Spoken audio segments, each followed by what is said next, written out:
뭐 정청래 대표 측을 저격하는 말이라고 받아들일 수 없습니다. 이건 모두에게 내준 숙제예요. 네. 그래서 술이 있었느냐 여부보다도 그 당시에 이제 공범들끼리 앉게 하고 검찰이 어떤 진술을 하도록 유도하고 세미나를 했느냐 이게 중요한 쟁점이 되는 거거든요. 네. 결국 공소 취소라는 그런 결과 목적지 자체에 도달할 수가 없게 됐다.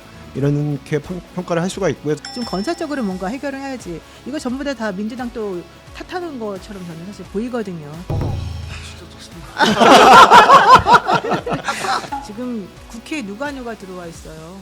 한동훈 의원, 뭐 이진숙 의원, 김태규 의원 등등 지금 들어오고 국민의힘 그 지지율이 계속해서 올라가고 있고 이렇게 되면 대통령이 일을 하기가 매우 어려워지죠. 힘들어지죠. 그래서 이거는 되게 위험한 상황인 거죠. 한없이가 비온 시사 토크쇼 장르만 여의도 6월 22일 월요일 순서 시작하겠습니다. 반갑습니다. 정영진이고요. 하이닉스가 시총 1위를 지금 아슬아슬하게 굉장히 그 간발의 차로 추격하고 있습니다. 삼성전자가 현재 시총 1위인데 지금 뒤집었나요 혹시? 아직 아니요, 못 뒤집었나? 네, 몇십 조 차이로 지금 바짝 추격하고 있습니다.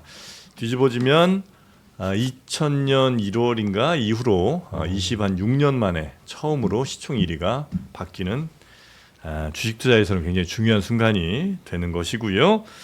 그래서 오늘 시장이 또 아침에 조금 뭐 오락가락하다가 또 역시 상승을 하고 있습니다. 반도체가 여전히 시장을 이끌고 있고요.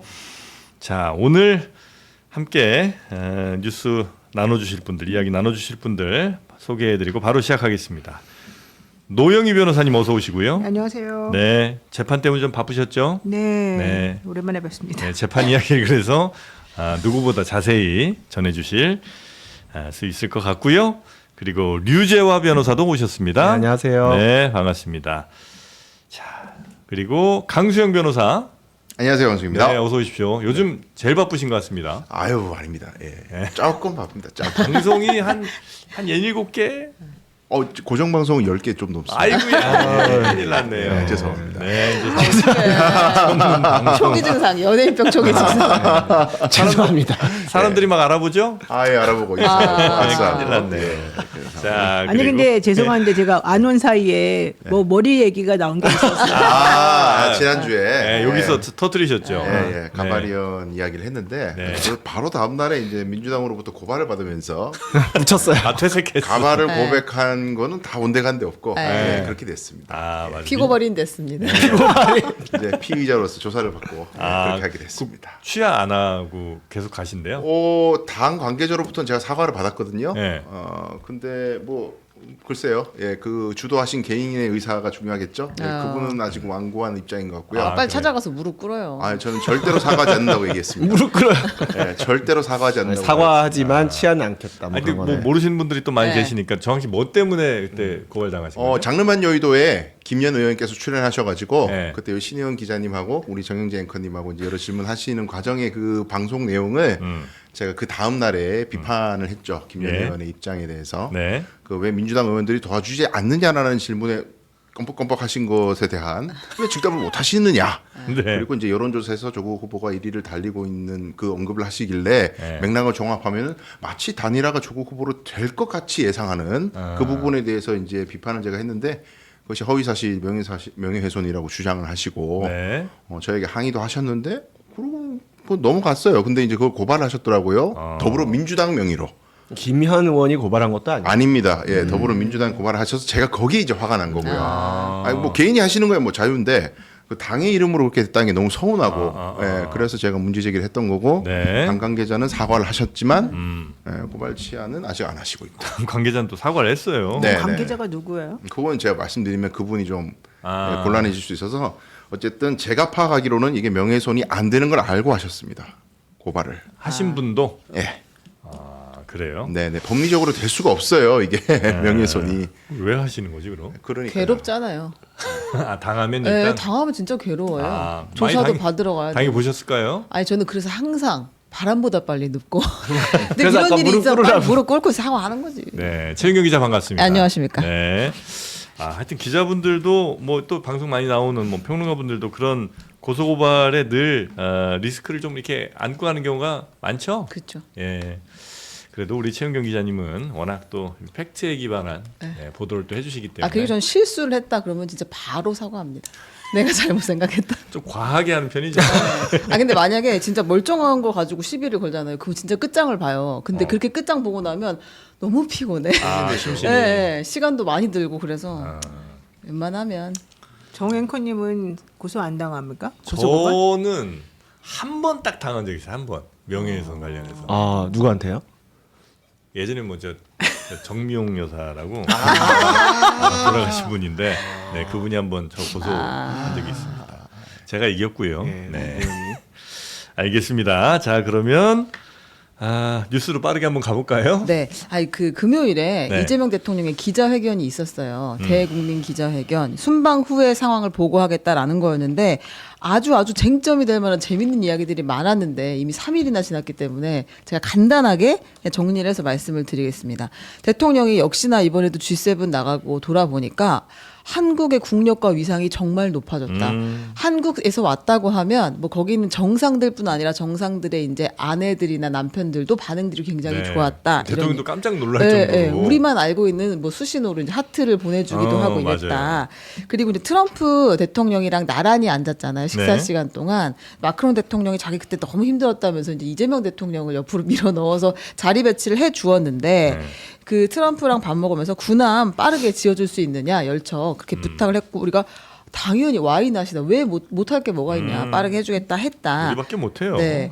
북한과의 대화 채널은 사실상 지금까지도 완벽히 막혀 있는 상황이다. 근데 북한의 핵 보유를 이제는 인정해야 한다라는 이야기를 했고 전작권 이야기가 약간 이제 또 쟁점이 될 것 같은데 이건 얘기할 필요도 없다라고 대통령이 그랬습니다. 우리 네. 돈 내고 우리 방위를 책임지는데 전작권은 왜 미국이 갖고 있느냐. 이건 언급할 필요도 없는 이야기다. 네. 그리고 캐나다 잠수함 60조 원짜리 잠수함 우리 수주한다는 이야기 여러 차례 저희도 방송에서 했는데 네. 이거는 얘기를 좀 해보셨냐고 했더니 했는데 열심히 했는데 감을 잡을 수가 없다. 그만큼 쉽지 않은 이야기다. 다만 좋은 소식을 기다리겠다라고 이야기를 했고요. 네. 근데 국내 이슈로 넘어와서 지금 선관위의 그 부실 선거 관리에 대한 목소리가 굉장히 높잖아요. 요거에 대해서 선관위 원포인트 개헌이라도 해야 한다. 선관위 자체가 뭐 그냥 건드릴 수 있는 건 아니니까. 나도 네. 어떻게 할 수 없다. 근데 원포인트 개헌이라도 해야 하고 필요하면 대통령 발의도 고민을 해보겠다라고 이야기를 했고요. 네. 그리고 이제 그 당내에서 서로 그렇게 죽자고 싸우지 말라는 이야기를 했어요. 그러니까 경쟁이 되어야지 왜 이렇게 서로 죽이려고 드느냐라는 이야기. 경쟁을 해야지 왜 전쟁을 하느냐. 네, 그런 이야기를 하면서 네. 그 지지율 떨어진 거 나도 무겁게 보고 있다. 근데 아마 여기에는 이제 먹고 살기 힘들어 죽겠는데 니네 지금 뭘 갖고 싸우고 있는 거야? 라고 하는 민심이 들어있는 걸로 생각된다. 네. 라고 이야기했고요. 약간 억울한 목소리로 가짜뉴스 좀 쓰지 말라고. 내가 주가 9천 됐다고 자화자찬한 적이 있냐? 그 안 했는데 그 국민의힘에서 그런 논평을 하고 있으면 어떡하냐라고 하면서 나는 지금 주가의 그 양극화가 자산 양극화를 불러오기 때문에 그것 때문에 너무 불안하다. 이걸 어떻게 해결해야 될지 걱정을 하고 있는 상황이다라고 이야기를 했습니다. 네. 자, 하여튼 뭐 여러 메시지들이 많이 나왔는데 요거는 뭐 간략하게 한 말씀 정도 듣고 다음 좀 넘어가면 어떨까 싶긴 합니다. 우리 노영희 변호사님은 어떻게 보셨습니까? 이 기자회견 내용.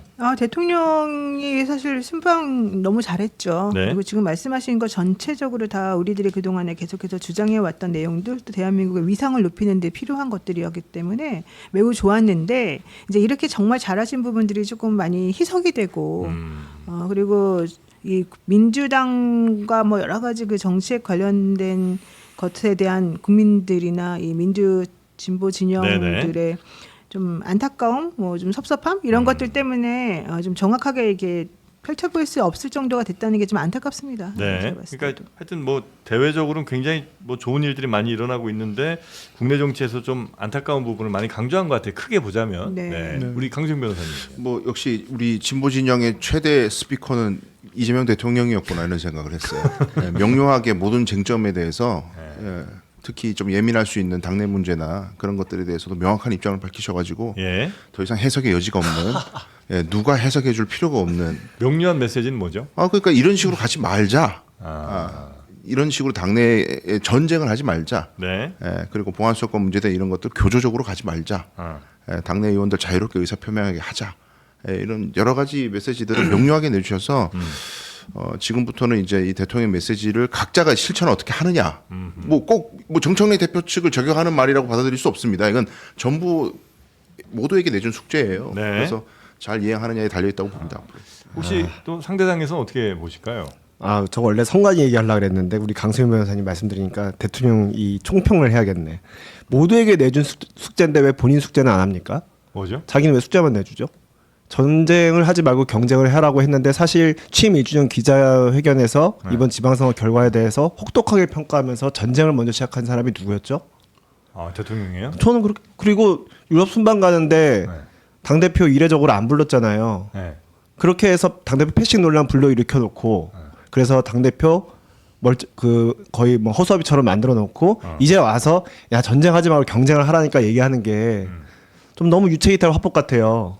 그래서 숙제를 내줬다? 좋죠. 숙제 내주고 저는 원론적으로 말씀은 다 동의해요. 근데 본인 숙제도 같이 하셔야죠. 왜 자기는 숙제만 냅니까? 이런 분란을 만든 당사자 중에 한 명인데 그런 말씀 좀 드릴게요. 그 전쟁의 관전자가 아닌 당사자다. 그렇죠. 애초에 이 지방선거 결과 이후에 지방선거 과정에서도 이재명 대통령이 계속 등장해서 우리 이재명 대통령이 뭐 스타벅스 얘기했죠. 공소 취소 특검 얘기했죠. 무슨 투표 동료 메시지 얘기했죠. 이재명 대통령 얘기를 계속했잖아요. 정청래 대표 혼자서 지방선거 치렀습니까? 그리고 그 결과 취임 1주 전 기자회견에서 이거 승리라고 보기는 어렵다.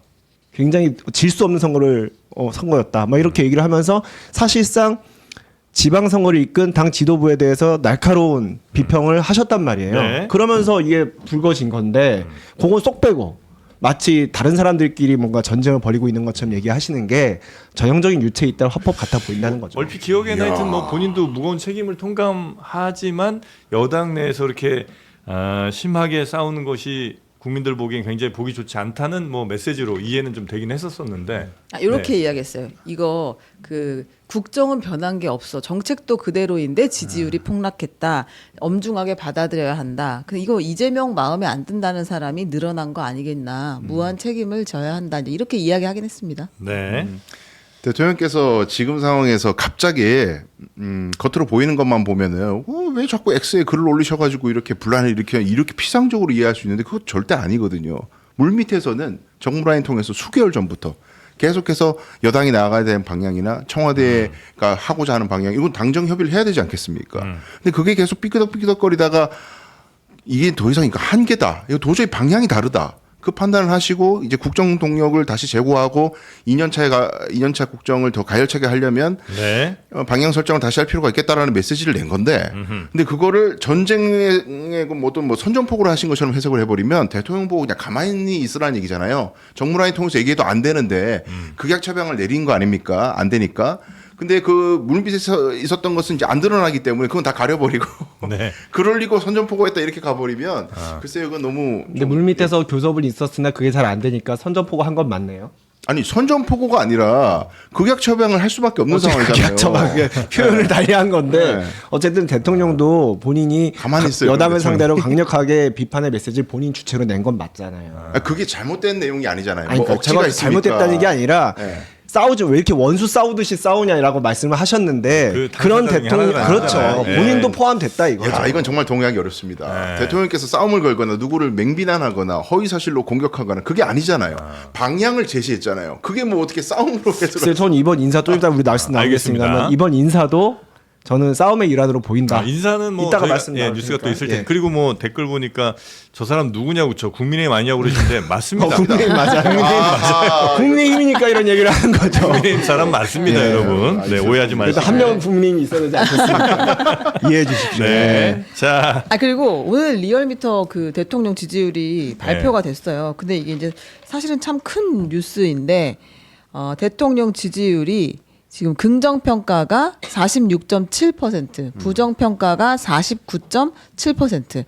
그러니까 긍정평가보다 부정평가가 더 높은 역전 현상이 처음으로 네. 일어났습니다. 그러니까 이제 지난주에도 이 비슷한 여론조사가 하나 있긴 있었었는데 이건 이제 리얼미터가 조사한 거. 네, 리얼미터는 정기적으로 계속 하고 있는 것인데 네. 한 40%까지 좀 내려온 것은 취임 이후 처음이라고 합니다. 네. 이게 충격인 게 예. 이게 지난 지방선거 이후에 이 양상과 이 방향성 이게 이제 바뀌지가 않고 공고화되고 있다는 게 사실은 가장 큰 문제인 것 같아요. 일시적인 충격으로 잠깐 빠진 게 아니고. 그게 아니고 네. 그래서 이제 이게 결국 제가 봤을 땐 전당대회 때까지는 이 기조가 유지가 될 것 같아서 이 부분과 관련해 가지고 빨리 국민의 마음을 다시 네네. 좀 돌아오게 만들고 민주당이나 뭐 대통령이나 좀 전체적으로 더 열심히 노력하는 모습 보이는 게 필요할 것 같습니다. 네. 청와대 반응 하나만 전하겠습니다. 네. 이 지지율을 청와대도 굉장히 놀랍게 받아들인 것 같아요. 최근 지지율 변동은 민생 경제 상황에 대한 국민의 체감과 국정 운영 전반에 대한 평가가 종합적으로 반영된 결과로 봅니다. 청와대는 이를 엄중하고 겸허하게 받아들이며 국민께서 무엇을 걱정하고 무엇을 바라고 계신지 더욱 세심하게 살피겠습니다라고 공식 입장이 나왔습니다. 아마 계속해서 이제 뭐 당내 갈등이 좀 너무 표면화되니까 거기에 대한 아마 반발심 내지는 좀 실망 뭐 이런 것들이 여론조사에 반영된 게 아닌가 하는 생각이 좀 들기는 하고요. 자, 그러면 이제 또 뉴스들로 한번 가보겠습니다. 네, 이것도 또 주말 사이에 있었던 뉴스인데요. 이화영 전 경기도 부지사, 평화부지사, 네. 연어와 술을 주면서 내가 검찰 조사 받는 과정에서 진술 세미나가 있었다, 회유를 당했다라고 연어 술 파티. 네, 주장했잖아요. 요거를 이제 국민참여재판을 했습니다, 실제로. 그래서 이제 배심원단이 앉아 있는 과정에서 검찰과 이제 변호인단이 계속해서 공방을 한 결과. 네. 결론이 나왔습니다.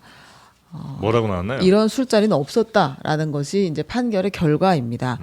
그래서 재판부가 이화영 전 부지사가 그러니까 국회에서 위증을 했다. 그러니까 술 파티가 없었는데 있었다고 주장했다라는 이유로 이제 징역 4개월을 선고했습니다. 네. 그 밖에 다른 김성태 전 쌍방울 회장이 이제 이재명 대통령 쪼개기 후원을 하는데 그때 같이 공모했다라는 정치자금법 위반이나 뭐 대북 지원 사업을 강행했다 이런 직권남용 같은 것은 다 이제 무죄가 나고 공소기각 판결이 됐습니다. 네. 근데 그 술 파티는 그러니까 없었다는 거예요?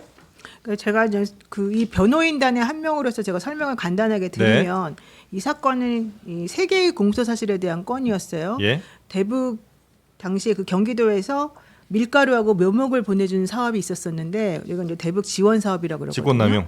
그 대북 지원 사업을 할 때 실무진들이 반대했는데 이화영이 이걸 밀어붙이는 직권남용이 있었다. 이거 하나고 또 하나는 김성태라고 하는 사람에게 영향력을 행사해서 쌍방울 회장. 예, 이재명 당시 경기도지사의 선거 때와 그다음에 대선 경선 때에 좀 후원해달라라고 요청했었던 거가 있었다. 이제 이게 두 번째 정치자금법 위반 사건이었는데 네. 이 두 개 전부 다 7대 0으로 무죄가 났습니다. 원래는 배심원들이 12명 중에서 5명은 예비였고 7명이 본 배심원이었는데 5명 예비는 이제 여기 포함이 안 되기 때문에 7명만 가지고 이제 판단을 했어요. 근데 7대 0으로 전부 다 이화영 승이에요. 다 무죄가 나왔는데 이제 하나가 가장 이제 문제였어요. 그 중에 하나가 무엇이었느냐 하면은 바로 연어 술 파티가 있었느냐 없었느냐였는데 그 당시에 연어 등이 들어온 것까지는 다 인정이 됐는데 이제 술이 반입됐는지 안 반입됐는지 이것과 관련해 가지고 이화영 씨가 날짜를 조금 몇 번 헷갈렸다. 네. 그리고 이제 실제 그 부분과 관련해 가지고 좀 명쾌하지 않았다. 이런 부분들 때문에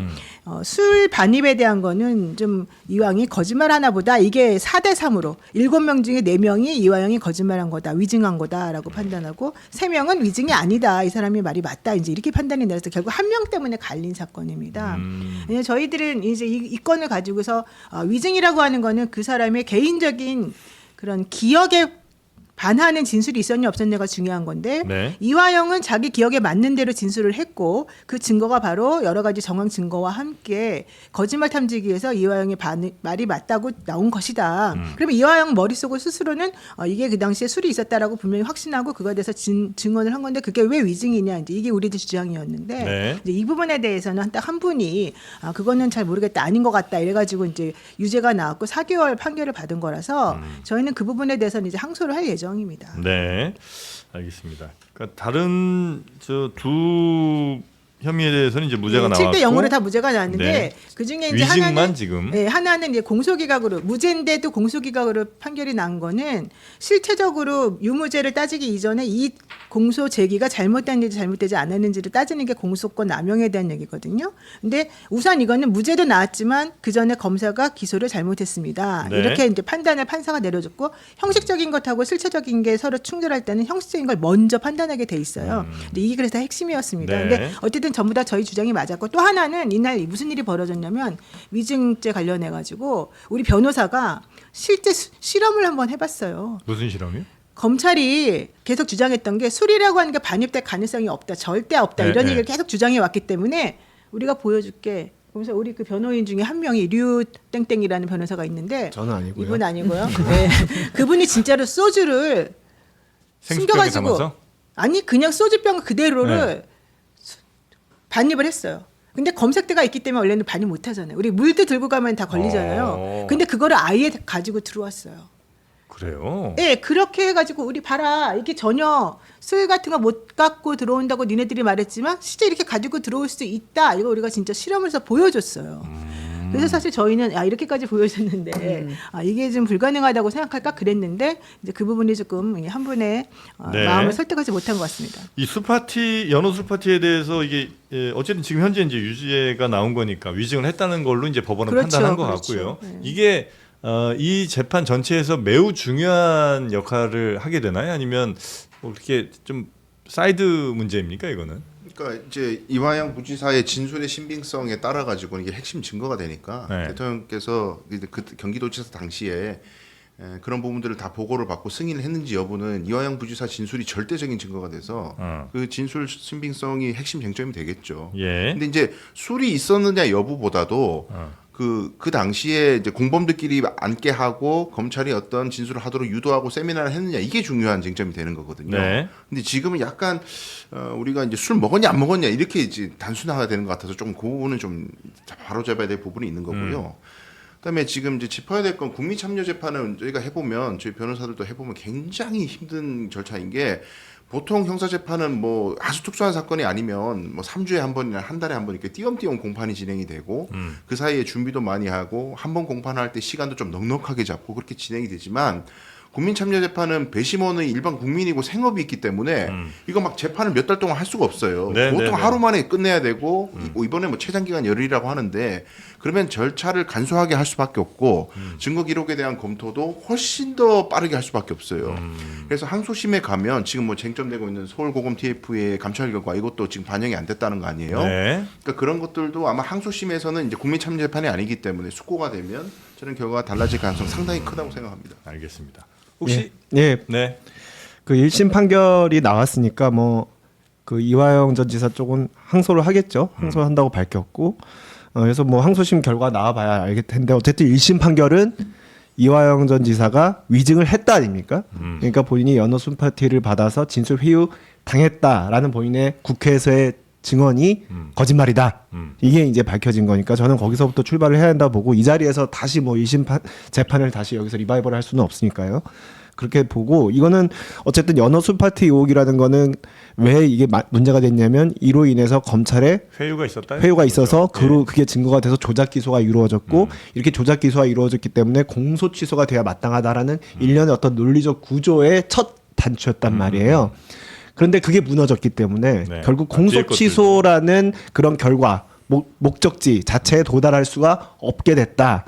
이렇게 평가를 할 수가 있고요. 저는 아까 이화영 전 지사 쪽도 항소를 한다고 했지만 검찰도 항소를 해야 마땅하다고 생각합니다. 나머지 무죄 나온 부분. 뿐만 아니라 네. 요 4개월 나온 거예요. 이거 원래 2년 구형했거든요. 근데 달랑 4개월 나왔어요.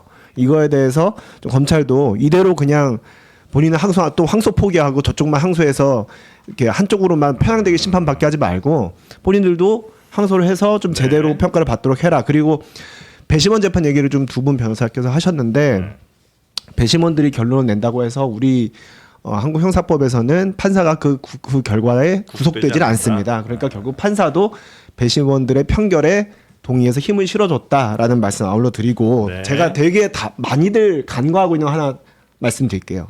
마치 연어 술파티 의혹이 이재명 대통령에 대한 그 재판 있죠. 대북송금 재판. 여기와 긴밀하게 관련이 돼 있는 것처럼 지금 다들 생각하시잖아요. 핵심 증거다 이렇게 방금 강소영 변호사님 말씀하셨고 이재명 대통령의 그 쌍방울 대북송금 재판의 증거로 이화영 전 지사의 진술은 없습니다.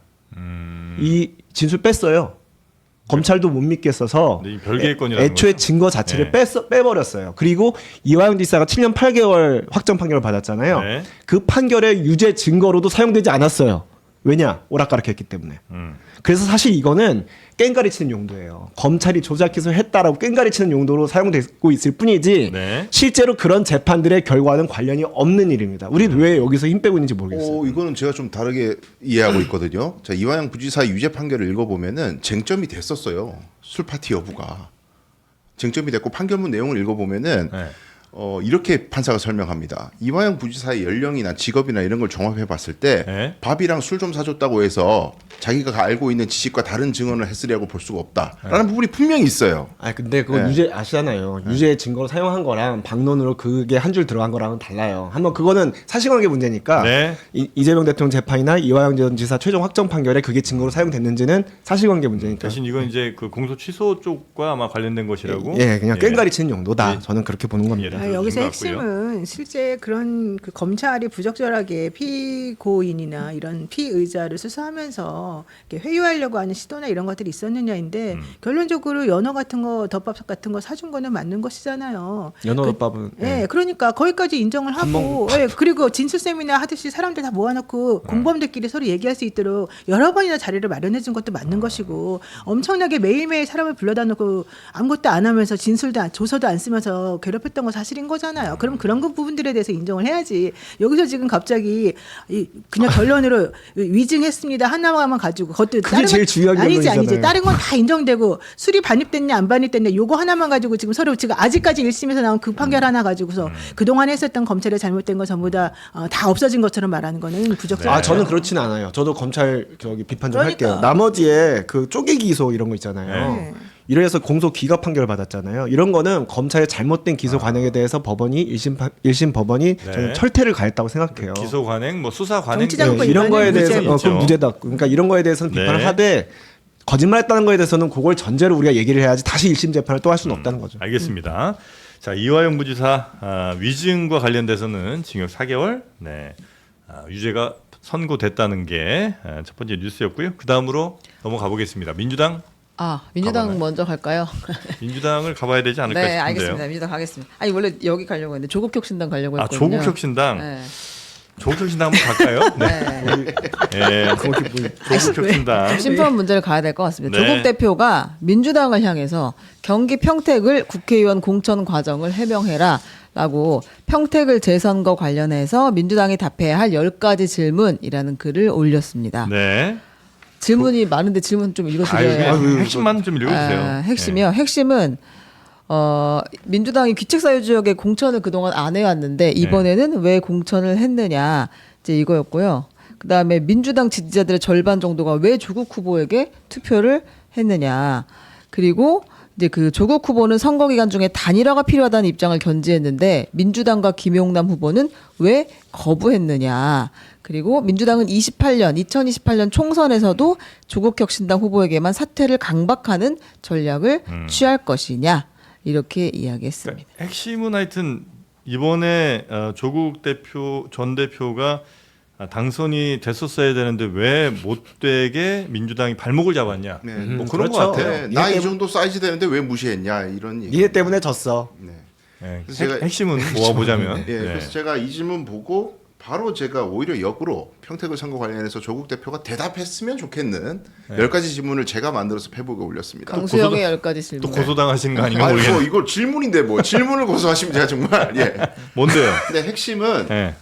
국민의힘 후보 유희동 후보가 당선될 줄 생각을 못 하고 단일화 안 한 거 아니냐라는 거에 대해서 그러면 본인도 유희동 후보에 대해서 일절 검증을 하지 않았다는 것은 황교안 후보에 대해서 검증 안 했다는 것은 본인 역시 그렇게 인식했기 때문에 김영란만 공격한 거 아니냐. 네. 그리고 본인이 그렇게 경쟁력이 있었다면은 자연스러운 그 표의 쏠림이 왜 없었던 건지 이게 설명이 돼야 되고요.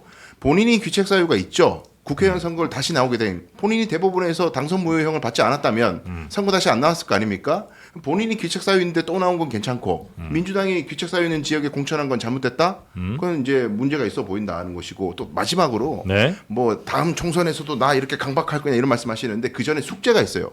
2030의 지지를 못 받고 있는 이 민주당의 현실이 본인이 들어옴으로 인해 가지고 더 강화되지 않을까? 그럼 그건 싫어하는 거 맞아요. 팩트예요, 그거는. 근데 나는 그때까지 2030의 지지를 되돌릴 수 있는 어떤 대안과 대책이 있다. 네. 이걸 얘기를 하고 뭐 그다음 얘기를 해야 되는데 아무런 대책이 없습니다. 그거에 대해서. 그래서 본인은 묘책이 있는지 제가 질문을 했어요. 네. 그 질문에 답은 안 왔죠? 당연히 안 하죠. 답 대신에 고소장이 오지 않을까. 네, 외쳐봤습니다. 네. 여튼 뭐 조국 대표가 이렇게 10가지 질문을 던졌는데 민주당이 답을 할까요? 할까? 할 수 있나 모르겠네요. 답을 누가 하겠어요.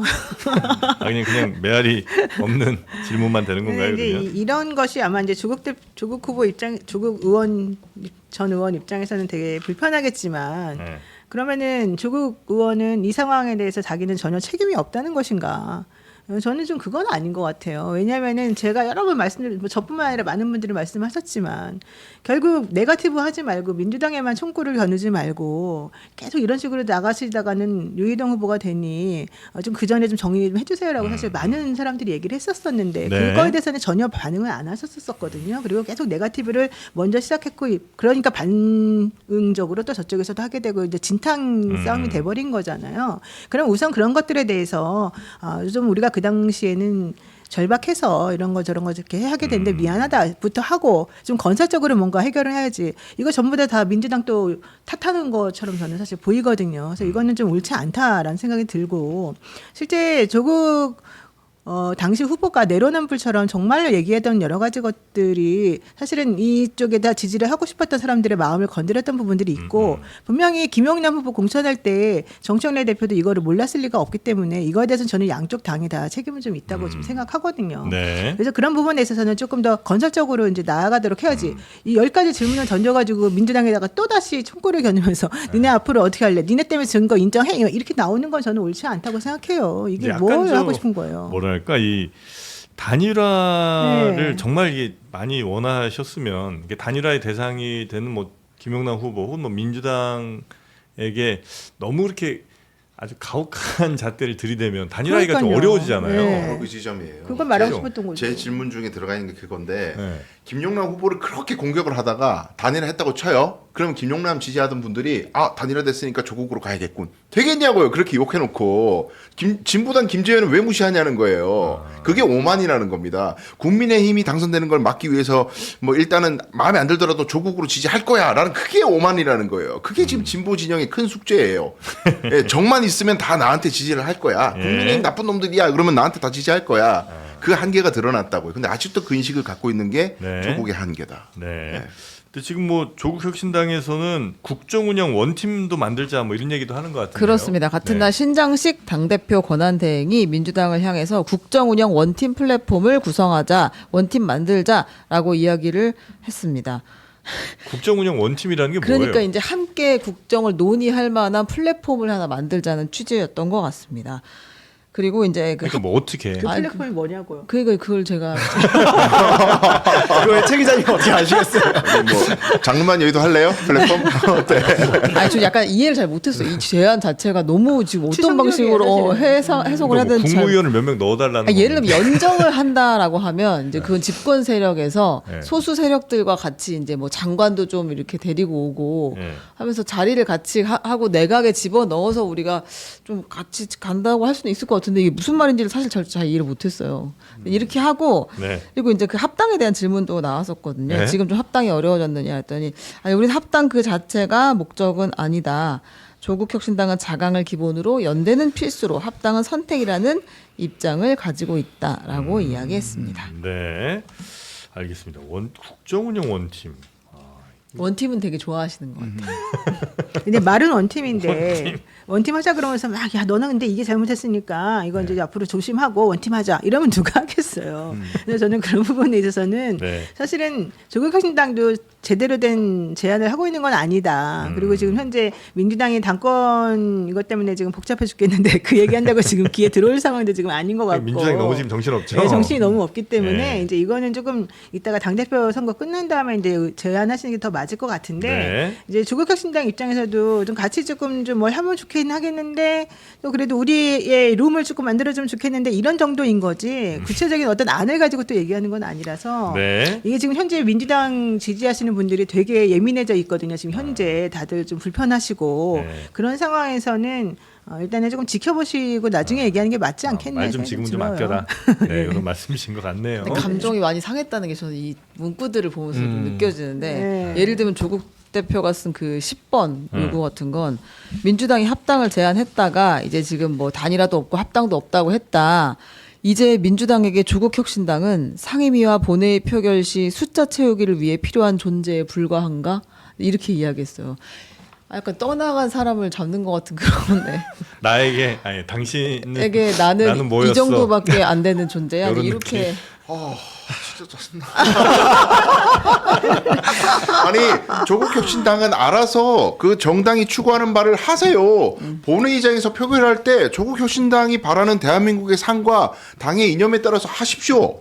그거 민주당이 시키는 대로 하는 거 아니지 않습니까? 본인들 그럼 정당을 왜 만들었어요? 그러면 이런 것에 대해서 우리 강승일 변호사가 이렇게 이제 조국 전 대표에게 얘기를 한다면 조국 전 대표는 이렇게 얘기할 것 같아요. 그 질문 4번으로 반박을 할 것 같은데요. 4번 뭐예요? 민주당 지지자들의 절반 정도는 왜 조국 후보에게 투표를 했는가? 아, 몰라서 그러니까 조국혁신당은 알아서 잘할 수 있는 그런 별개의 정당이 아니라 마치 무슨 형제 정당, 자매 정당 같이 민주당과 같은 뿌리를 가진 정당인데 왜 자꾸 나를 자꾸 밀쳐내느냐 이런 얘기를 하고 싶은 거고 그래서 저는 사실 조국 전 대표의 10가지 질문에 뭐 큰 가치는 없다고 생각해요. 그냥 남 탓하는 것으로 보이는데 그 중에서 제가 방금 말씀드렸던 이 4번 질문은 지금 민주당 전당대회에서도 나름 의미가 있는 질문이다. 왜냐하면 결국 그때 조국 전 대표가 했던 게 누가 더 민주당스러운 후보인가 이걸 얘기했잖아요. 지금 민주당 전당대회에서도 마찬가지 지금 그런 프레임이 작동을 하고 있습니다. 네. 누가 더 민주당스러운 민주당 정체성에 부합하는 당 대표인가? 이게 지금 또 다른 화두가 될 것 같아서 네. 뭐 그 어떤 암시랄까 이런 걸 조국 전 대표가 떠나가면서 해주고 있는 게 아닌가 저는 그렇게 생각합니다. 떠나가면서 뭐, 저는 조국 전 대표는 별로 회생하기 힘들다고 생각해요. 아, 그래요? 네, 정치적으로. 그렇게까지. 네. 알겠습니다. 왜 민주당 지지자들은 나에게 표를 던졌는지 생각해봐라. 아. 이제 이게 그 얘기인 것 같은데, 네. 민주당에서도 많은 분들이 또 힘을 실어줬죠. 조국 네. 뭐 후보에게. 그렇죠. 민주당은 조국 후보에게 네. 되게 부채감도 있고 의리감도 있고 그리고 또 같이 이제 지난 정권에서 당했던 또 좀 힘들었던 사람들로서 연대감도 있고 당연히 이런 마음을 가지는 거는 지금도 마찬가지입니다. 조국혁신당에 대해서 쓴소리를 하는 우리 강수영 변호사마저도 원래 그 당시에는 그런 마음 다 가지고 있었어요. 그건 기본적인 거죠. 그게 나쁘다 좋다 이렇게 전혀 금시초문한 언제- 표정인데 표정 관리 저는 조국혁신당에 그런 부채감이 없습니다는 표정이야. 말씀하시는 거예요? 저는 언제? 개인적으로는 그런 마음을 다 누구나 우리 쪽 사람들 갖고 있을 거라고 생각해요. 본인은 안 갖고 있어요. 네, 아니 그러니까 우리 쪽 사람. 우리 쪽 아니었어. 당연히 갖고 있을 거라고 조국 생각했는데. 대표에 대해서 제가 이제 발행인으로 있는 뉴스민이 이제 비판을 하다가 후원자가 뭐 거의 반토막이 났습니다. 예, 이미 저는 내용을 한번 겪은 적이 있고. 아. 근데 그거는 한 마음이에요. 왜 그러냐면 내가 조국이 싫어요 이게 아니라 20대 30대를 버리고는 우리 진영이 살아남을 수 없다는 절박함이에요. 지금도 저는 그게 마찬가지입니다. 뭐 제가 조국 후보에 대해서 뭐 개인적 원한이 있겠습니까? 뭐가 있겠습니까? 예, 그런 차원이에요. 그래요. 그러니까 그 얘기잖아요. 알겠습니다. 그런 가운데 그럼 민주당으로 넘어가 볼까요? 민주당 가려면 요 청와대 그럴까요? 인사를 좀 봐야 좀 이해가 좀 더 인사는 잘 진짜 될 것 우리가 같은 꼭 해야 생각이 됩니다. 이게 청와대 인사 이야기가 또 안 할 수 없는 이야기인데 청와대가 2기 참모진 개편을 단행했습니다. 네. 그러니까 뭐 이제 떨어지는 지지율도 좀 막아보고 다시 어수선한 분위기를 잡고 우리가 쇄신을 좀 해보겠다라는 이제 취지로 발표를 한 것인데 네. 홍보소통수석은 성기홍 전 연합뉴스 대표이사가 됐고요. 네. 그리고 민정수석 한찬식 김앤장 법률사무소 변호사 전 검사죠 이 사람도 사회수석은 김경자 전 민주노총 수석부위원장 네. 이렇게 됐고요. 그리고 안보실도 좀 개편을 했습니다. 안보실 1차장에 강건작 이분 육군 출신인가요? 그러고 그다음에 국가안보실 3차장에는 송기호 경제안보 비서관이 네, 네, 자리를 네, 네. 옮겼습니다. 그런데 이제 여전히 한찬식 그 전 검사장이 이분이 제일 지금 논란되는 논란이 거죠. 계속 되고 있어. 실제로 기사들은 계속 나왔어요. 차기 민정수석의 한찬식 검토 계속 단독 보도가 나왔었거든요. 이제 그때마다 부인을 했다가 결과적으로 한찬식이 검토됐네요. 네. 제일 눈에 띄는 분이 한찬식 또 다른 분 있어요. 성기용 이분은 연합. 연합뉴스 사장. 예, 사장까지 했던 분이죠. 그 전에 분이 그 얘기를 이규현 전 JTBC 대표이사였습니다. 안 그래도 그러니까 중요한 거는 이제 어려운데. 그렇죠. 그래서 갈렸나? 근데 이게 보면 우리 입장에서 항상 손절이에요? 새로 오는 사람보다 나간 사람은 왜 나간 거야? 이제 이게 궁금한데 예, 그렇습니다. 네. 여튼 뭐 뭐하니 성기용 궁금해 그게. 그렇다고 치고 한찬식 변호사 이분은 그러니까 검사 출신이고 그렇습니다. 예. 근데 이제 논란이 되는 내용들이 좀 뭐 전에 했던 수사라든지 뭐 이렇게 좀 있긴 있더라고요. 그렇습니다. 이제 한찬식 변호사가 지금은 김앤장에 있지만 원래 이제 검사 출신으로 오래 검사했습니다. 수원지검장, 서울 동부지검장 이렇게 했는데 그 동부지검장 재직할 당시에 문재인 정부의 환경부 블랙리스트 수사를 이끈 이력이 있다. 김은경 전. 네, 그렇게 그래서 이제 민주당 내의 친문 그룹 그리고 조국혁신당 여기서 굉장히 강하게 반발을 하는 거고. 그러니까 우리 친문 수사했던 사람을 지금 민정수석에 올리는 거 이거 우리 노린 거냐 뭐 이런 느낌이에요? 그렇습니다. 그리고 이제 그 당시 실제 수사했던 사람은 주진우 의원이잖아요. 아 국민의힘. 네, 동부지검장으로 이제 한찬식 검사장이 있었던 거고 그 네. 밑에 이제 주진우 의원이 담당 실제 부서. 6차장으로 있었고 네. 그런 상황 6부장이었고 그리고 이제 그 한찬식 이 후보자가 최병렬 전 한나라당 대표의 사위다. 근데 이제 최병렬 한나라당 대표는 노무현 전 대통령의 탄핵을 아주 주도적으로 이끌었던 사람이다. 저쪽 사람이다 이제 이런 인식들이 좀 있으신 친노 거예요. 친문들이 다 열받는 인사다 근데 이렇게 얘기한 거죠. 저쪽 사람 수준을 넘어서서 네. 굳이 민정수석의 그 예를 들어서 검찰 개혁을 잘 완수하기 위해서 검찰을 잘 이해하고 있는 검찰 출신들 중에 해야겠다라고 생각할 수 있잖아요. 근데 왜 그 중에서도 하필이면 저쪽 출신인 걸 넘어서서 친노 친문을 향해서 공격을 했던 수사를 했던 그런 인물을 한찬식이라는 분을 왜 꼭 민정수석 임명했어야 됐느냐라는 데에 대해서 사실 제가 느끼기로는 그래서 저는 어떻게 느끼냐면 아까 서두에 말씀드렸지만 이재명 대통령이 이거 이중 플레이 하는 거 아닌가. 본인은 원수 싸우듯이 하지 말라고 해놓고 이 인사로 하는 던지는 메시지는 까불지 마요. 나는 내 원하는 대로 내 스타일대로 갈 거야. 라고 강대강으로 지금 맞붙으려고 하시는 것 같아요. 그렇지 않고서는 지금 이미 딴지일보나 이제 어떤 친문 성향, 친노 성향 분들이 많이 이용하는 그런 게시판에 가보면 어떤 얘기가 벌써 떠도냐면 아니 본인 재판 지우려고 검찰이랑 거래한 거야? 이런 얘기까지 나온다는 거예요. 그럼 결국 이재명 대통령의 그 공소 취소 문제까지 지금은 역공을 당하게 생겼거든요. 그래서 왜 이런 무리한 인사를 하는 것이냐? 이게 사실 제3자인 저로서는 네. 이해가 잘 가지 않습니다. 그냥 대통령의 고집으로밖에 이해가 가지 않습니다. 너무 이해가 잘 되는데 저는. 예. 어떤 거죠? 방향은 명확하게 설정했고 2년차 이 정책의 방향, 청와대의 방향은 내가 결정한다라는 것을 제안하고 네. 그다음에 여당은 나의 국정 방향을 보조를 맞춰주는 사람이었으면 좋겠다는 희망 정도는 말할 수 있는 거죠. 근데 그거를 전쟁이야 그렇게 해석하는 건 너무 과하고 너무나 당연한 거 아닙니까? 대통령은 당원들의 투표로 선출된 사람이 게 아니라 전체 국민들이 투표로 선출된 고도의 민주적 정당성을 가진 사람이고 네. 당대표는 그에 비하면 너무나 작은 민주적 정당성을 가지고 있어요. 대통령께서 의지를 설정하고 국정을 나아가면 있어가지고는 전체 국민들을 대변해서 나가려는 것밖에 안 되는 거예요. 당연한 거 아닙니까? 네. 근데 여당 대표는 그 품을 좁히고 있잖아요. 네. 좁히고 있고 계속해서 내 지지층만 결속시키면 나는 당내 선거에서 이길 거야라는 방향으로 가니까 네. 그러면 여당을 지지하는 사람들도 저렇게 방향이 달라가지고는 이게 국정이 제대로 되나? 그러면 이 상황에서 대통령이 광만망하고 있어요. 예를 들어가지고 그런 거나 말거나 그 뭐 여당 대표가 알아서 결정한 문제고 당원들이 결정한 문제니까 나는 그냥 넉넉히 있어야지. 그러면 국정은 더 혼란해질 거고요. 그러면 또 대통령 지지율 떨어집니다. 대통령 지지율 떨어지는 거 해석은 전 달리 보는데 국민들이 보기에는 이 대통령 중심제 국가에서 대통령이 못할 바가 없다. 여당 질서든 뭐 선관위 문제든 대통령이 다 할 수 있는데 이 혼란상 어쨌든 대통령도 좀 무능해 장기화되는 건 그렇게 보는 시각도 있는 거예요. 그리고 대통령 입장에서 절박한 거죠. 그러니까 이 한찬식 변호사는 친문 이른바 뭐 친문계라고 하면 그분들이 확실히 싫어할 사람은 맞는 거죠. 그렇게 근데 이것도 아니에요? 참 이상한 게 네. 그 수사 자체가 뭐 무슨 뭐 검찰의 조작 기소입니까 그게? 대법원 가갖고 유죄 판결 받았고 사실 정권이 바뀔 때 지난 정권에서 임명한 사람들 쫓아낸다고 압박하고 표적 감사하겠다는 그런 내용의 사건이잖아요. 이거 네. 약간 리딩 케이스예요. 네. 정권 바뀌는 교체 시기에 이렇게 사람들 네. 공공기관 임원들 네. 지난 정권 사람들 물러나게 만들고 이런 거 블랙리스트 만들고 잘한 건 아니지 않습니까? 근데 저는 대통령의 인사에 대해서 뭐 제가 뭐라고 할 건 아닌데 굳이 꼭 김앤장 사람을 꼭 이렇게 했었어야 되는가에 대해서는 좀 의심스러워요. 그러니까 의심스럽다는 게 뭐 대통령을 의심한다는 뜻은 아니고 예. 좀 이해가 안 간다 그래야 되나? 예.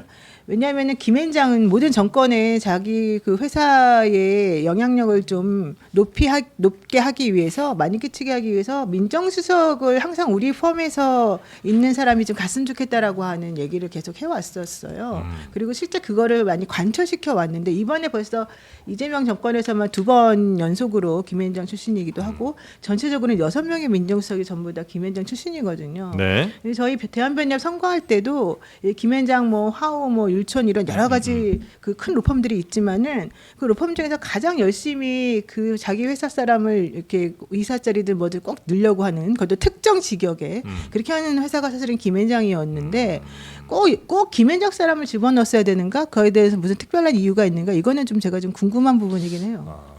궁금하다. 예, 저는 진짜 그 부분은 조금 궁금하고 왜냐하면 대한민국의 인재가 꼭 김앤장만 있는 건 아니고 뭐 그쵸, 노영희 변호사도 있고. 저는 될 것도 아니지만 어쨌든 중요한 거는 이제 꼭 김앤장이라고 하는 회사에서만 이렇게 민정수석이라는 중요한 자리를 연달아서 계속해서 가야 되나? 이렇게 되면 정말로 김앤장의 영향력이 법조에서 점점 커질 수밖에 안 없고 그래도 공고하거든요. 너무 큰데. 예. 저는 아까 강소연 변호사님 하신 말씀 중에서 네. 어떤 취지인지는 이해하지만 좀 이거는 좀 짚어야겠다는 게 하나 있어요. 뭐냐면 대통령제 국가에서 가장 큰 민주적 정당성을 가진 대통령이 본인의 뜻대로 국정 운영을 하겠다는데 집권 여당이 거기에 잘 손발이 안 맞으면 거기에 대해서 대통령이 확실하게 메시지를 내고 본인이 그걸 끌고 갈 수 있는 거 아니냐. 왜냐하면 대통령이 가진 민주적 정당성에 비해서 민주당 당 대표 가진 정당성은 작기 때문이다. 이런 말씀은 저는 굉장히 위험하다고 봐요. 예전에 국민의힘이 이런 생각 때문에 윤석열 전 대통령의 만행을 우리가 겪었던 제어하지 거거든요. 못하고. 제어하지 못하고 겪었던 거거든요. 예를 들어서 그럼 이렇게 얘기하는 거죠. 민주당 당원들은 이 얘기 들으면 굉장히 서운할 수 있습니다. 왜냐? 이재명 대통령 그 민주적 정당성 어떻게 받았습니까? 민주당 공천 받아서 받았잖아요. 이재명 대통령이 민주당 공천 못 받고 무소속으로 출마했으면 그 엄청난 민주적 정당성 받을 수 있었겠어요? 결국 대통령은 당이 만든 것이기도 한단 말이에요. 이재명 대통령도 그 얘기했어요. 예, 그래서 네. 서로 그렇기 때문에 어느 한쪽이 일방향으로 이끌어가는 게 아니라 네. 서로 당정 협의를 해야 되는 거죠. 네. 그런데 대통령이 가장 큰 민주적 정당성을 가졌기 때문에 대통령제 국가에서 본인이 이끌어가도 된다? 이거는 전 정당 민주주의에서는 통용되기 어려운 발상이라고 생각합니다. 네. 와 이거 저 반박해도 돼요 짧게만. 짧게 부탁드리겠습니다. 자 윤석열 전 대통령은 자기 지지층만 노리는 정치를 했어요. 이재명 대통령과 정반대 방향입니다. 네. 기존 지지층만 결집하려고 했어요. 수구 세력이라고 표현되는 반공 논리로 갈수록 갔어요. 근데 이재명 대통령 정반대예요. 자기 진영을 넘어서서 외연 확장하려고 끊임없이 네, 노력해요. 그 방향성이 다르잖아요. 네. 그 내용을 도외시하고 그냥 결론만 대통령이 정당을 찍어 누르네 수직적 당정 관계네 뭐 윤석열하고 다른 게 뭐야 그렇게 말씀하시다가 지금 물러나게 된 한 분이 계십니다. 그죠? 네네네네. 전혀 그 내용을 따지지 않고 왜 피만 보고 그냥 윤석열하고 다른 게 뭐야 이건 아주 야비한 공격이에요. 제가 봤을 때는. 네. 근데 만약에 혹시 지금 상황이 정청래 당대표랑 이렇게 갈등 상황이 아니면 한찬식 변호사도 여기에 올라가지 않았을 가능성도 좀 있나요? 그러니까 너무 지금 갈등이 좀 심해지니까 오히려 그 강공 비슷하게 인사가 이루어진 측면도 있나요? 아니면 그것과 무관한 정도 상황인가? 그건 아닐 거예요. 왜냐면 지금 청와대에서 사실은 이분에 대한 그러니까 민정수석에 대한 그 얘기가 나온 지가 좀 됐는데 네. 조금 늦게 발표가 된 거는 이제 이분을 임명하면 분명히 여권에 있는 분들이 불편할 사람들이 불편할 있다. 거기 때문에 네. 그거 그렇게 하면 안 됩니다라는 얘기가 있었었는데 이제 그래도 이런저런 걸 다 고려해봤을 때 이분이 검찰개혁 완수나 이런 거 관련해 가지고는 제일 밀어붙이면서 능력 있게 할 수 있을 것이다라는 판단 때문에 했다는 게 이제 제가 확인은 한 네네. 내용이었거든요. 그래서 대통령이 무슨 뭐 정말 누구랑 싸우려고 내지는 누구한테 뭔가 기싸움하고 뭐 보여주려고 이런 걸 했다고는 저는 생각하지 않고 그렇게 판단하는 거는 잘못된 근데 판단이죠. 이제 요 인사 나자마자 저도 이제 그 요즘 종종 들어가는 그 딴지 게시판. 유독 제가 보셨어요? 왜냐면 저 요새 최근에 뭐, 한 2주 자주 됐어요. 와요. 저기 들락날락 한 지가. 워낙 이게 중요한 뭐 저 여론의 지표라고 그래갖고 들어가 봤는데 거의 한번 해보자는 거냐는 반응이 네. 네, 상당하더라고요. 그래서 와 이거 어떻게 이걸 해석해야 되나. 그리고 이 인사에 대해서 조국혁신당은 논평을 냈잖아요. 네. 근데 민주당 논평 아직 안 나왔지 않나요? 지금 나왔습니다. 나왔어요? 지금 나왔어요? 네. 한찬식 수석 검찰 개혁의 역할을 하지 않겠느냐. 검찰 개혁을 차질 없이 완수할 인물이다. 국민 우려 없도록 민주당도 지켜보겠다, 노력하겠다 이렇게 얘기했습니다. 네, 알겠습니다. 고민을 많이 했던 것 같습니다. 내 말이 맞잖아요. 논평이 아주 어렵게 지금.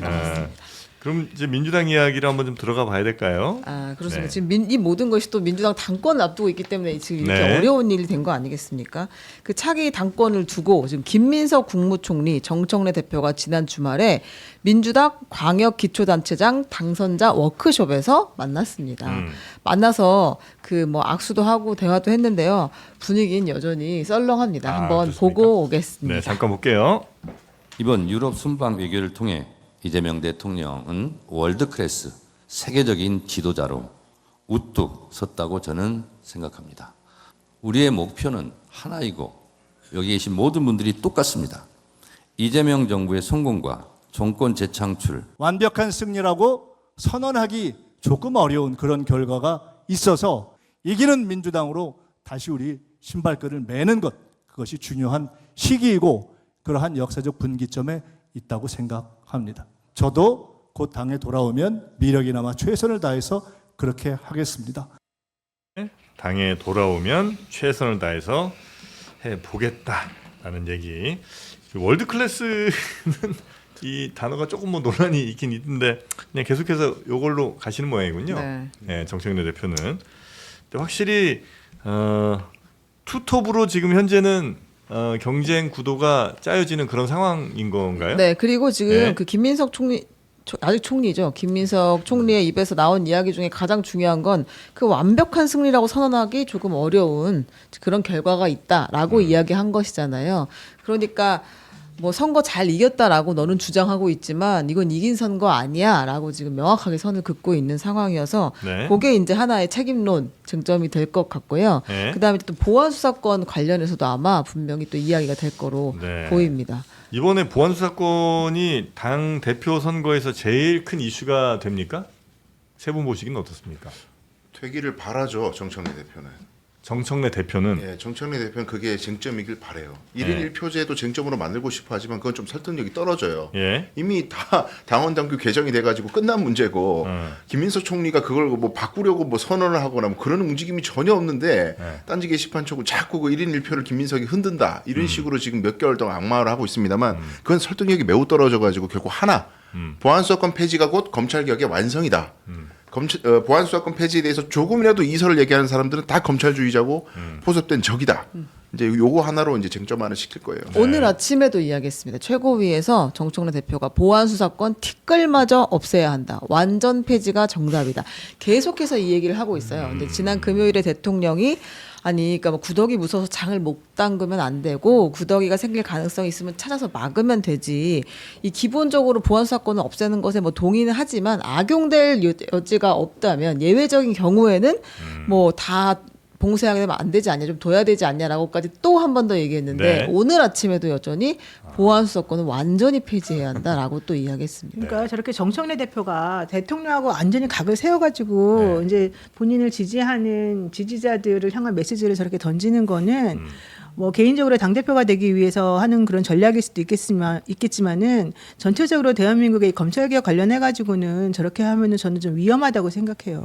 이게 제가 변호사이기 때문이기도 하고 대통령도 변호사 출신이기도 하고 법조인들이 봤을 때는 경찰이 무조건 옳지 않거든요. 아시다시피 옛날에 그래가지고 사실은 검찰 쪽으로 이 모든 권력을 다 넘겨줬다가 또 권력이 오랫동안 되면서 이 상황이 됐기 때문에 어느 쪽이든 누구든지 간에 견제와 균형이 있어야 되는 것이고 상대방이 못할 때는 뭔가 좀 보완할 수 있는 걸 여지를 좀 남겨줘야 된다. 이게 사실은 많은 법조인들의 생각이거든요. 그러니까 네. 대통령도 지지자들이 그런 걸 원하는 걸 모르는 게 아니잖아요. 그럼에도 불구하고 계속해서 내 인기가 떨어지더라도 혹은 나에게 별로 이런 거 갖고 뭐라고 할 사람이 많이 생긴다 하더라도 나는 끝까지 이거는 좀 말하고 싶다는 게 바로 대통령의 지금 행동이거든요. 그래서 저는 정청래 대표가 저렇게 꼭 대통령하고 각을 세워가면서 저런 식으로 행동해가지고 대통령 지금 현재 1년밖에 안 된 대통령 일하는 데 있어서 이제 너무너무 조금 어려움을 자꾸 가중시키는 행동을 하는 거 옳지 않다고 보고요. 네. 특히 보안 사건 뭐 티끌만큼도 있으면 안 된다. 저거 진짜로 저런 식으로 만약에 이 법제화가 돼가지고 네. 일이 이루어지잖아요. 네.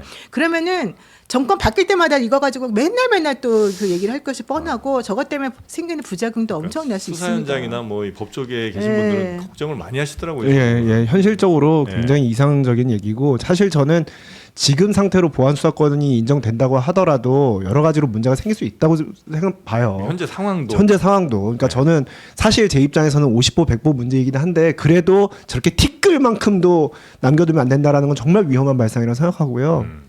뭐 예를 들어서 한정적인 한도 내에서 검찰의 뭐 직접 수사라든가 수사 지휘권 같은 거 좀 보장해줘야 될 필요 있다고 저는 생각하기 때문에 지금의 어떤 검경 수사권 완전 분리하는 것 자체가 좀 무리한 측면이 있다 이렇게 생각을 합니다. 그래서 저는 근데 어쨌거나 이번 전당대회에서 민주당은 보안 수사권 문제가 저는 쟁점이 될 것 같고요. 처음엔 정책적 차원에서 그게 문제가 되겠지만 이건 저의 스토리예요. 그 다음에는 저는 이제 그 전당대회가 조금씩 과열되면서 그 다음에 노무현 전 대통령이 전 소환될 거라고 생각하고요. 네. 왜냐하면 이제 검찰 수사에 희생된 사람이라는 그런 이미지가 민주 진보 진영에서 많이 깔려 있기 때문에 소환될 것이고 그 다음 김민석 총리가 노무현 전 대통령과 어떤 관계였는지까지 저는 소환될 거라고 봐요. 결국 처음엔 정책적 차원에서 그 보안 수사권 문제가 논의되겠지만 그 다음엔 당원들의 감정적으로? 정서를 건드리는 그런 문제, 검찰 문제, 노무현 전 대통령 문제, 김민석과의 관계 문제 이런 걸로 가면 네. 전 쉽지 않은 싸움이 될 거라고 봅니다. 알겠습니다. 전망에 조금 더 방향성을 제시하는 이야기 하나 네. 전달하겠습니다. 지금 정청래 대표가 계속 이 얘기를 하는 동안 김민석 총리는 답변을 안 했어요. 그러니까 이거 정청래가 만드는 쟁점에 끌려가지 않겠다라는 게 그동안의 기조였거든요. 근데 좀 전에 무슨 이야기를 했냐면 개인적으로는 보안 수사권 폐지가 불가피하다는 생각을 가지고 있다.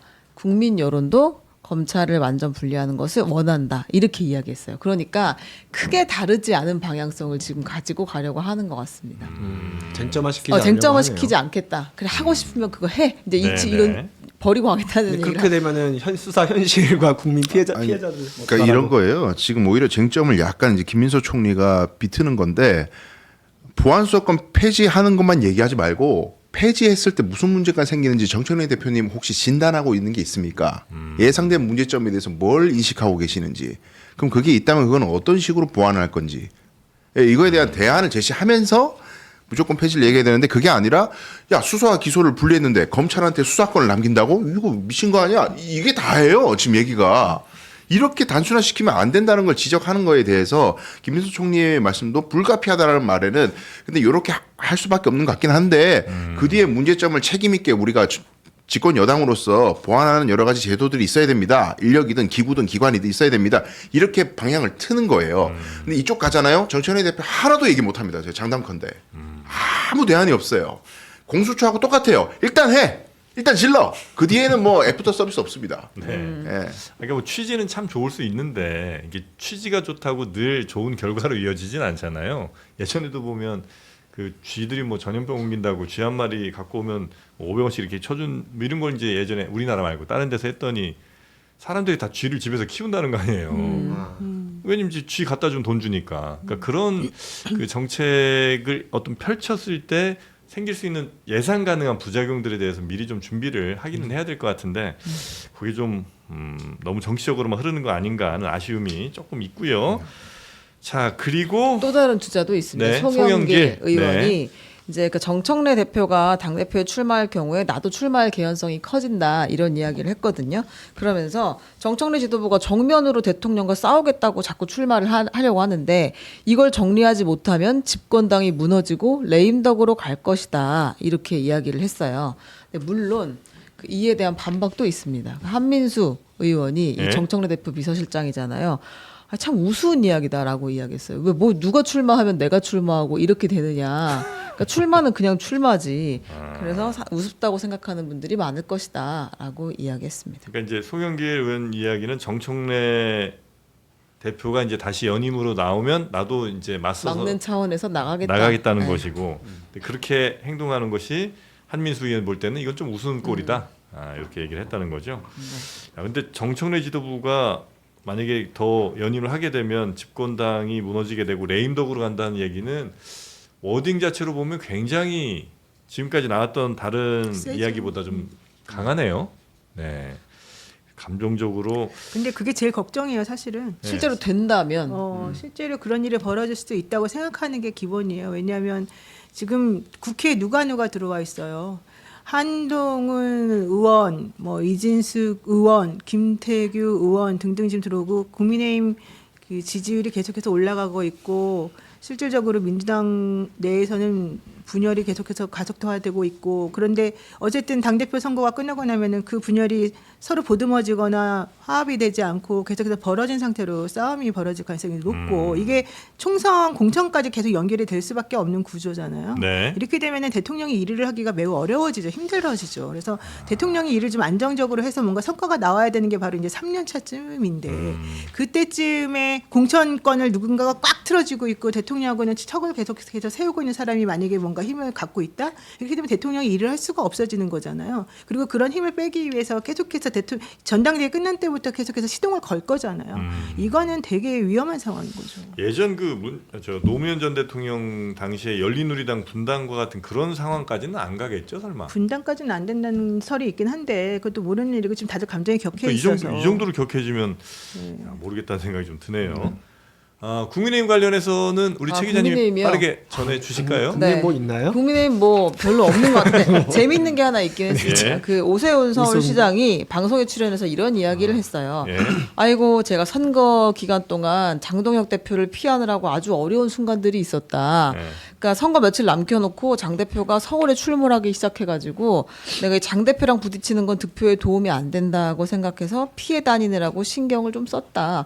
라고 하면서 장동혁과 선을 그었기 때문에 내가 나 혼자 힘으로 된 거야라는 이야기를 했습니다. 피해 다니느라고 신경을 좀 썼다. 네, 근데 장동혁 대표의 이제 한 오른 다리 정도 되나요? 주현철 국민의힘 외신 대변인. 저 이분을 잘 몰라가지고 오른다리 모르겠어요. 그러니까 잘 오른팔도 아니고 왼팔도 아니고 오른다리. 오른다리. 정도 되는 다리 것 정도 같- 될 수도 예. 있을 것 같은데요. 핵관이네, 핵관. 네, 근데 주현철 왜냐면 여기는 핵관이 몇 명 안 되기 때문에 뭔가 사지 중에 하나일 것 같긴 한데 주현철 국민의힘 외신 대변인이 지금까지 드러난 정황을 볼 때 오세훈 시장의 유죄 가능성을 부인하기 어렵다. 그 명태균 씨 여론조사 받아가지고 한 걸로 지금 재판을 하고 있었잖아요. 일각에서 명태균 씨를 사기꾼으로 몰아가지만 그렇지가 않다라고 하면서 오세훈 시장은 탈당하시고 법정에서 무죄를 증명한 뒤에 당당하게 돌아오십시오라고 이야기했습니다. 저게 7월 22일에 오세훈 시장에 대한 선고가 나옵니다. 네네. 그걸 보면 확인이 됩니다. 그래요? 네. 굉장히 높게 가능성을 보시는 모양입니다. 가능성이 좀 많다고 저는 봅니다. 그래요? 유죄 가능성. 예. 그래요. 그래 명태균 씨랑도 좀 일을 하셨잖아요. 예. 근데 누가요? 확실히 유죄 가능성이 예. 핫한 사건에 다 들어가 있습니다. 변호사 업계 포레스트 검프라고. 예. 계속 뛰어나. 어마어마합니다. 그래요. 네, 왜냐하면 오세훈 시장의 여론조사 사건은 네.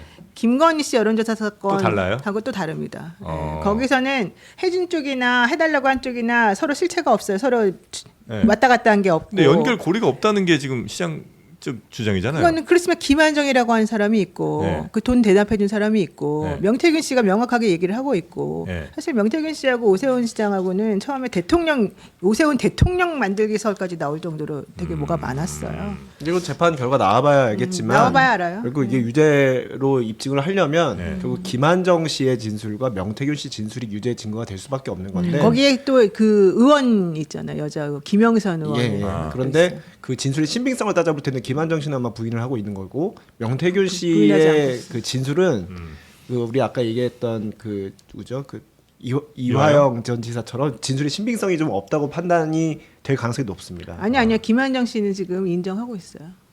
본인이 법원에서. 대가성으로 네, 줬다는 걸 지급한 내역도 나오고 있고 지금 네. 그게 김영선 전 의원도 같은 취지로 얘기하고 있고 그래서 이게 좀 많이 달라졌던 거예요. 핵심은 오세훈 시장이 그거를 주문했느냐. 네. 그렇겠죠. 그게 핵심이죠. 예. 그런데 김한정 씨 등등은 이제 네, 지금 맞다, 그쪽으로 그게 맞다라고 그쪽으로 지금 얘기한다는 돌아서고 거죠? 있습니다. 네. 돌아서고 있다고요? 네, 돌아섰어요. 근데 이제 그리고. 끝났으니까 보죠 뭐. 네. 보세요. 네.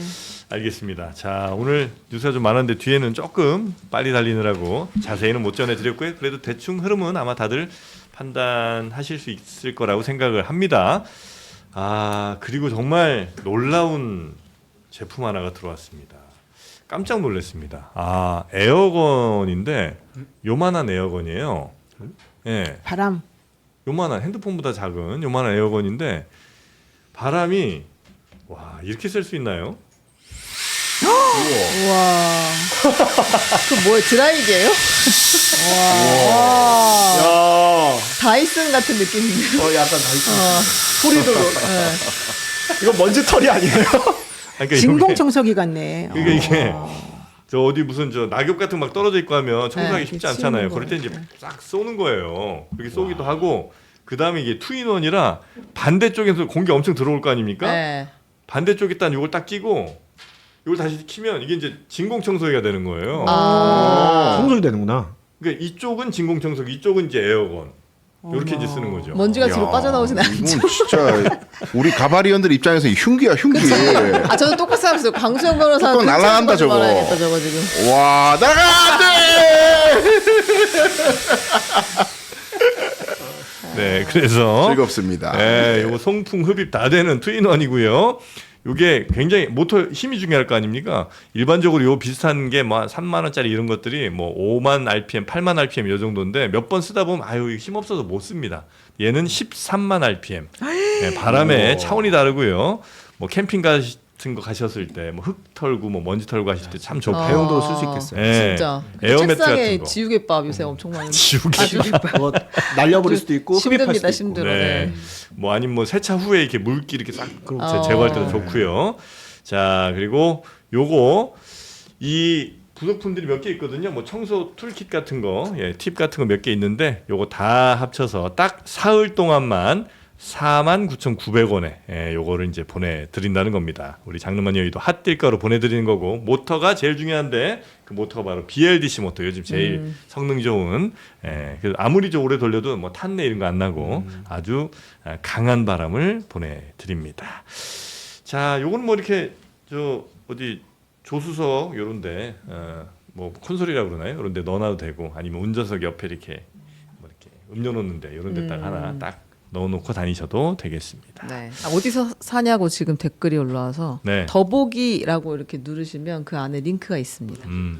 네, 고정 고정 채팅창에도 댓글에서도 있습니다. 예, 만나실 수가 있고요. 바람이 엄청 셉니다. 괜히 저 아주 저렴한 거 그런 거 괜히 잘못 만나서 또 몇 번 쓰다 버리지 마시고 한 번 살 때 제대로 된 거를 구매하시기 바라겠습니다. 자, 그러면 오늘은 요 정도로 네, 그 주변 분들한테 함부로 저 쏘지 마세요. 이거 괜히 또 검증의 시간. 예, 위에 또 날아갈 수 있으니. 폭행죄입니다. 네. 갑을 날린 것도 폭행죄예요. 자, 세 분 대단히 감사하고요. 다음 주에 뵙겠습니다. 고맙습니다. 감사합니다.